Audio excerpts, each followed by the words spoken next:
Guys, welcome to my channel. Mbok Jajan, makan terus, jajan terus.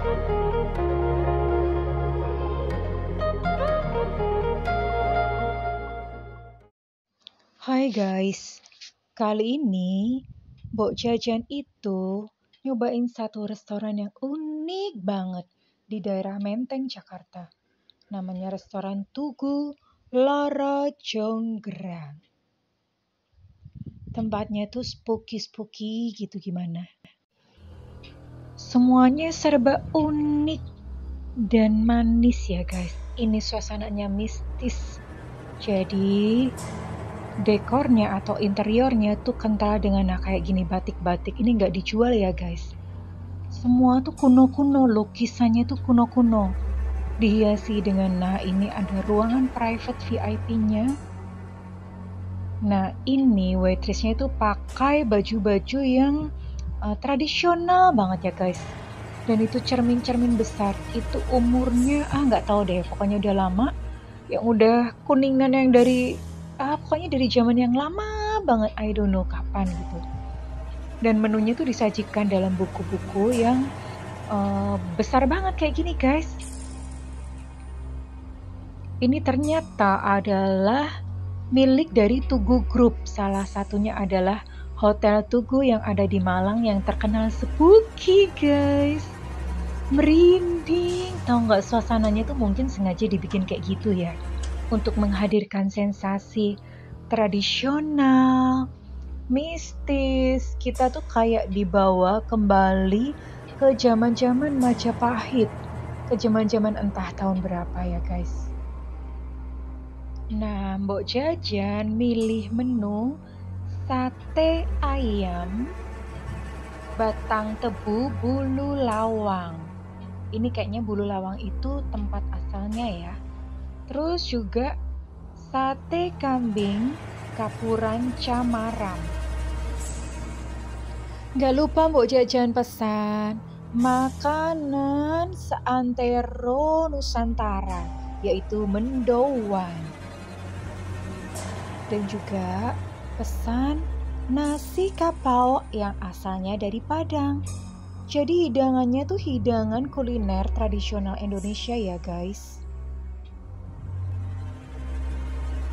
Halo Sobat Jajan, apa kabar kamu? Semoga kamu dalam kondisi senang dan kenyang ya. Ketemu lagi dengan saya Mbok Jajan. Makan terus, jajan terus. Kali ini Mbok Jajan tuh jalan-jalan ke Jakarta. Dan Mbok Jajan dapat undangan makan di tempat yang spooky gitu guys.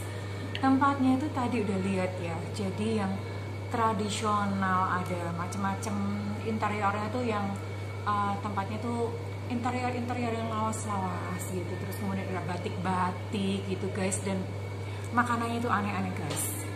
Ini ada mendoan kayak gini ya guys. Terus ini nih yang unik nih.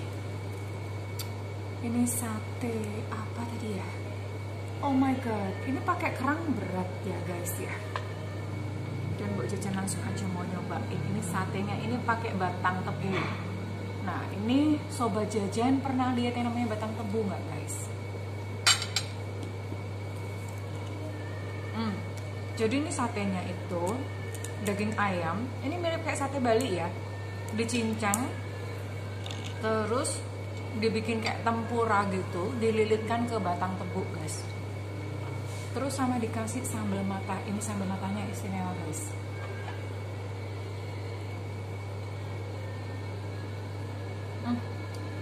Dan wangi batang tebunya itu benar-benar mempengaruhi taste dari satenya guys. Ini juara. Dan kita mau lihat ini mendoannya kayak apa. Mendoannya ada sambal kecapnya ya, as usual ya guys ya. Dikasih kecap.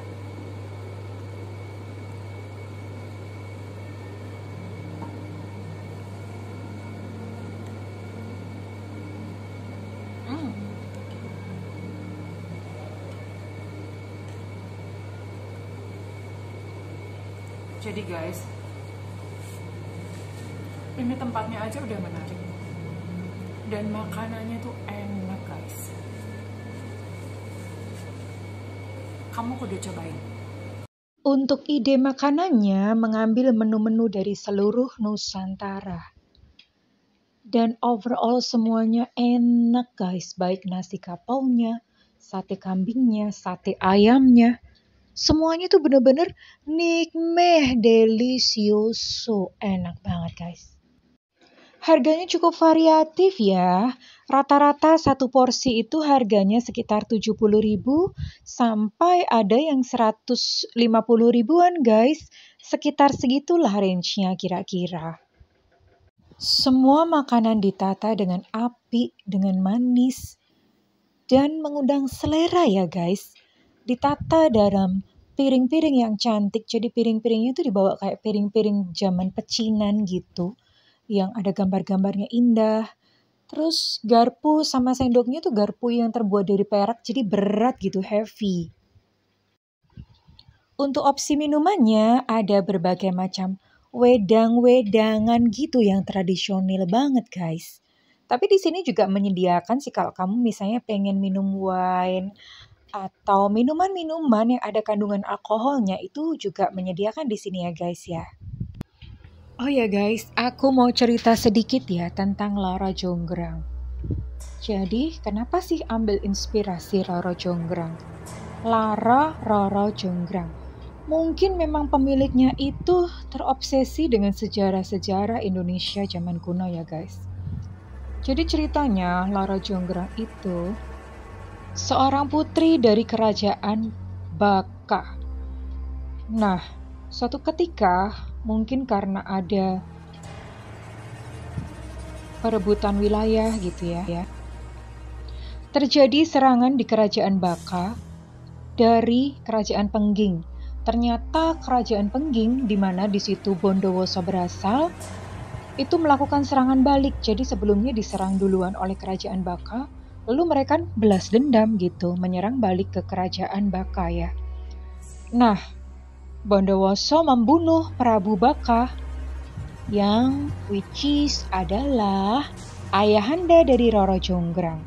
Ya otomatis Roro Jonggrang merasa terluka dong guys. Dendam gimana gitu. Ya dia sebel banget sama si Bondowoso.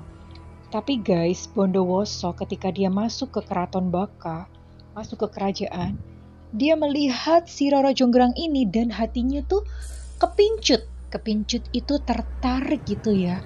Love at the first sight gitu ceritanya guys. Nah cuman Roro Jonggrang ya gimana loh. Lu udah ngebunuh bapak gue gitu. Terus sekarang lu mau sama gue. Sorry deh ya gitu. Kurang lebih kayak gitu responnya si Roro Jonggrang. Tapi Bondowoso tuh udah tergila-gila banget gitu guys. Mungkin si Roro Jonggrang ini karena saking cantiknya ya.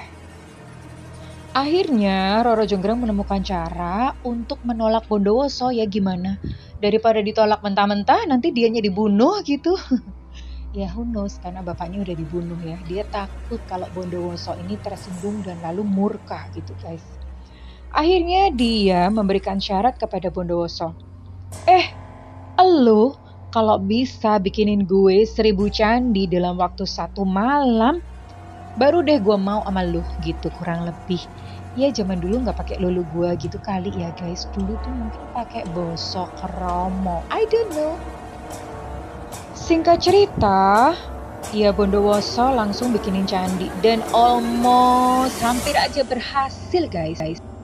Ya iyalah, soalnya Bondowoso tuh kan sakti banget. Jadi dia itu memakai bantuan tenaga goib-goib guys. Jadi segala macam ya, tuyul, kuntilanak, genderuwo, wewe gombel. Pokoknya semua itu deh dimintain bantuan sama dia. You name it lah, segala macam setan di Indonesia tuh ada di situ pas itu guys. Nah, Roro Jonggrang tuh orangnya tuh cerdas gitu ya, kayak gue lah. Terus dia pinter, cerdik, jadi dia langsung dapat akal. Aduh, gue kalau misalnya diperisi sama Bondowoso, gue gak sudi pokoknya gimana caranya. Akhirnya dia trik ya guys, ngambil trik. Jadi seolah-olah itu dia ngumpulin lesung, dan lesung-lesung itu dipukulin gitu. Nah, kan itu para demit kan takut guys. Aduh buset gitu, udah mau pagi, udah mau fajar menyingsing. Jadi para demitnya udah yuk kita balik aja yuk, pulang-pulang aja yuk. Udah mau bentar lagi ada matahari nih. saatnya bobo gitu. Yah, kurang satu doang. Para demi kabur dan otomatis gagal lah. 1000 candi bikinan Bondowoso ya guys. Si Rara Jonggrang udah teriak happy, alhamdulillah gitu katanya ya. Nah, tapi guys belum selesai sampai di situ. Akhirnya entah gimana caranya, Bondowoso mencurigai, oh ini kok aneh ya gitu. Ternyata di akhirnya ketahuan nih bahwa si Roro Jonggrang itu pakai trik untuk menipu si Bondowoso supaya demi-deminya itu pada pulang. Nah ya seperti bisa ditebak lah, Bondowoso tuh kan bad temper banget, pemarah, emosian gitu ya. Dan akhirnya karena saking marahnya dia mengetahui kecurangan si Roro Jonggrang. Akhirnya dia mengutuk si Roro Jonggrang. Kamu jadi salah satu candi gitu ya. Dan akhirnya si Roro Jonggrang jadi patung. Oh my god, itu si Bondowoso bayangin ya. Dia berani atau dia tega gitu mengutuk orang yang dicintainya jadi patung guys. Anyway busway, sekalipun kisah cinta Roro Jonggrang dan Bondowoso itu adalah kisah cinta yang tragis, yang penting kisah cinta aku dan kamu itu indah sayang. Cie. Oh ya guys, by the way, lokasinya dicatat ya, ini di Jalan Teuku di Tiro nomor 4 Jakarta. Ini di daerah Menteng ya guys. Nah, coba lihat ini interiornya. Merinding guys. Bulu ketekku berdiri. Ini ruang VIP ya guys. Mereka punya 3 ruang VIP. Ya? Ada ruang Bali, ruang Malang, dan ruang Soekarno. Nih, unik banget kan? Oh my god. Bener-bener vintage dan oh my god ini yang asli ini. Ada pohon gede banget di depan, serem guys. Jajan takut. Anyway, makasih ya guys sudah nemenin Jajan jalan-jalan kali ini. Jangan lupa like, subscribe, dan komen ya sayang. Sampai ketemu lagi. I love you. Bye-bye.